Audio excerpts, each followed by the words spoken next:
शिष्यांसाठी प्रत्यक्ष पाठच. गुरुणाम गुरु. तरी विचारतो, भाऊ आपण कोण आहात?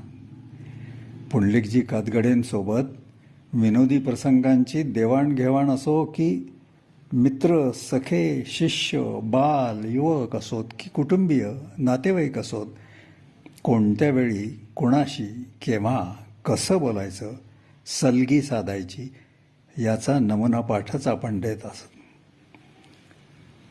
हीच सलगी ज्ञानेश्वरी सांगताना आपण परमपूज्य दादांकरवी साधता तेव्हा आपण आहात, क्षणोक्षणी आहात.